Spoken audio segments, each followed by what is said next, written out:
Hi everybody, welcome to Dynamo Sword Channel. I'm David, and today on Dynamo Sword Channel I will be presenting the follow-up review of the Windlass Shrewsbury sword. I initially reviewed this sword earlier on the channel and feel I've had enough experience with this sword to offer this follow-up review. So how did this sword perform cutting targets, and what is my opinion on its value to you as a potential buyer? Well, stay tuned and we'll find out.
Hi and welcome back.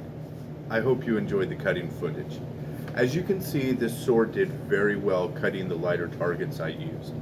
I sharpened this sword myself and found the edge to be adequately finished. The blade's profile and diamond cross section allows for both good thrusting and cutting capability, and its weight and balance make it easily used one or two-handed. The blade held up to the initial cutting and there was no damage to the actual blade. As mentioned in the initial review, this sword's new reissue has benefited from the model offering a stronger blade with a better heat treatment, giving it more rigidity and flexibility. The hilt parts held up to cutting and there was no looseness or issue with the guard or pommel. The external nut construction held up and has stayed tight. The grip is comfortable in the hand, and due to its 6-inch length, is capable of being used one or two-handed. As mentioned in the initial review, I customized the handle as I felt the stock shape was too bulky and square. I also rewrapped the grip with a nice deer skin with linen undercord and a 3-riser configuration. I recently dyed the leather a nice dark blue from the white seen in the initial review. Also, as mentioned in the initial review, this sword has a unique synthetic wood handle material. This too held up well, and there was no looseness or breaking of the core. Now, as far as the sword's fit and finish, this sword has held up exceptionally well in the time that I've owned it. It is one of my favorite swords to use, as its handling and design are very nice. The only real issue I had with the sword was that stock bulky handle shape, but As I have shown, this can easily be remedied with a little do-it-yourself work and shaping and sanding. This is made easier also by having this external nut construction, allowing the sword to be disassembled, making this sword an option for customization of the total hilt or simply the grip.